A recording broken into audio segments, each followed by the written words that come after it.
All right, well, thank you very much for sitting down with us. You've lived in Vancouver for quite a while. 30 plus years now. Well, and same for me. I've been here for about 30 plus years, but when people ask me where I'm from, I still say New Brunswick. Well, what about you? I never say New Brunswick. No, I've never, they would know I was lying. No, it depends sort of where I am, but like I usually say I grew up in Saskatchewan. I live in Vancouver, I grew up in Saskatchewan. I mean, I think of you as a Saskatchewan guy, like as a comic from Saskatchewan. But after all these years in Vancouver, do you think this city has kind of made its way into your comic sensibilities at all? I don't know, my comic sensibilities? I mean, it suits my comic sensibilities. I think I settled in here well because of it. Like, I'm a pretty laid-back guy. I'm not a high-energy, angry comedian, you know. Yeah. And Vancouver's got a very natural, laid-back vibe. So, I always say I never moved here. I just came here to do some shows and never left, you know. I've been in Vancouver for 30 years. Yeah. But you keep doing new stuff, trying different projects, and the most recent one, of course, is a novel, a dark psychological thriller. Much like Corner Gas. Yeah, very, very similar. Yeah, it was a big departure. It surprised a lot of people. Like, I actually had a publisher phone me up and say, hey, we're interested in you writing a book. You have any interest in writing a book? I said, well, I'm actually just finishing up writing a book. And they were like, oh, great. I think they thought it was going to be a fun, funny romp, or like Brent Butt finds his favorite hot dogs across Canada. That's kind of... Well, except for the murders and the violence, it's a fun romp. But I kind of was thinking, like, you're taking a big risk here, right? Were you nervous at all before the novel came out that maybe this was not what people were wanting or expecting from you? I wouldn't say that I was nervous about it. I was conscious of that. But I sort of feel like I'm really project driven. And I don't really do things based on what I think the end result is going to be. I probably should do it more. I should be more cognizant of how successful will this be. But really what I do is, I've always been like this ever since I was a kid. I have something in my head and I have to get it out or I go mad. And so that's sort of what this was. So it's been well reviewed. It's selling really well. So obviously there's an audience that... #1 national bestseller. Wow. I'm shocked you were able to just smoothly fit that in. Incredible. So congratulations. Thank you. Listen, my favorite part of the book is not the main part of the book. For me, it's the little insights into being a comic on the road. It's about the lousy motel rooms and checking out the venue and drunken hecklers, and it's not glamorous, but it has its moments. And I wonder, do you miss that part of your life probably 30 years ago? I wouldn't say that I miss it, but I weirdly look back fondly on it. It's one of those things that you look back fondly on now that you're out of. Yeah. You're maybe staying in nicer hotels and you're playing nicer rooms, but I wouldn't change anything either. Like, you have to go through that muck. You have to dodge the odd ashtray in order to get good and to develop a thick skin. It's one of the things I wanted to do with this book, is sort of let people know, what it's like being on the road as a struggling comic living hand to mouth. I used to go on the road for a month and a half and come home with like $80 less than I started with. You're really just surviving, and all the little battles. And I also wanted to touch upon sort of how delicate comedy is. Like, as a comic playing these rough rooms, one of the first things you do is you go in early and you scout and you see what's going to get in the way, what's the distractions, what's going to kneecap me tonight, and you try and mitigate that. Mm-hmm. That's a big part of your job as a comedian on the road. It's sort of like being your own producer.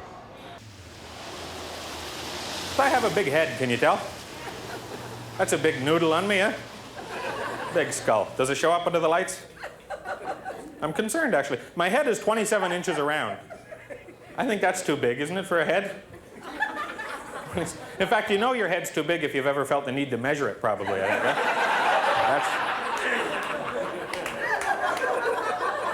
huh? Get me the tape, honey. I'm sick of not knowing.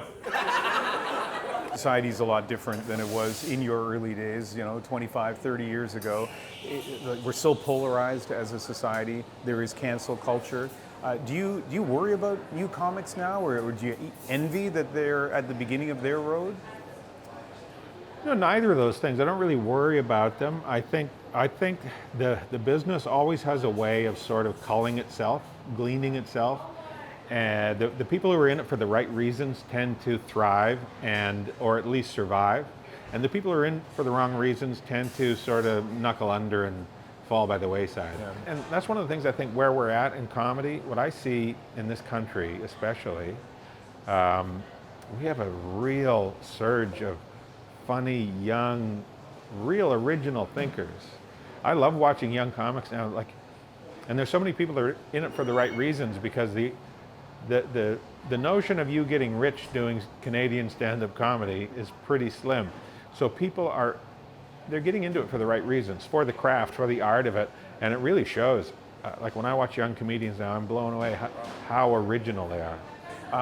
So actors in the United States just went on strike. The strike was settled, but artificial intelligence is one of the issues. Our producer Greg went to ChatGPT and asked them to write a joke in the style of Brent Butt. So is that why don't you right? read what came out of there? ChatGPT knows my style? Apparently, well, you tell me. Here's the joke they came up with. If I don't know my style, how does ChatGPT? Well, I like it's a riddle. You got me nailed, ChatGPT. That's been my bread and butter for years. King of the riddle, that's what they call me. Why did the computer go into therapy? Because it had too many unresolved issues with its motherboard. See, now I think if you had said, write a joke in the style of anybody, ChatGPT would have just reached into his little riddle sack and pulled this out, don't you think? I think our fears of AI should be quelled by this. Well, that's exactly what I was going to ask you. How concerned are you about AI and the future of comedy? I'm woefully ignorant, first of all, to technology in general, never mind cutting edge, futuristic technology. Not quite sure how the phone works, but... Do you even have a cell phone? You have one, right? I do, yeah. That was like a little slight on your part there with that. Like, do you even have a cell phone, you hillbilly? Yeah, I'm not overly worried about AI, but I do think it's something. It sounds like. Here's what gets me worried: people who really know and understand this are worried. Yeah, that's what gets me. So for me, I'm sort of like on the airplane, and you feel a bump, and I look right away to the flight attendant. Are they concerned? If they're not concerned, I'm okay. But we're on this airplane right now, and it's getting a little bumpy, and you're looking over, and the captain and the flight attendant are huddling. They're looking for the parachutes. Yeah.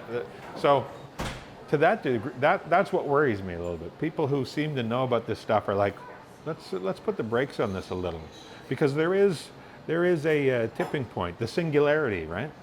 Where at a point where the artificial intelligence becomes smart enough to realize that we shouldn't be the ones programming it, and it clicks over and takes over. Sounds like your next novel. Yeah, me writing science fiction, that'd be really... And then he picked up the shiny thing that made the buzzy noise. I'm a real science whiz. It's been a remarkable career. Stand-up, writer. Am I done?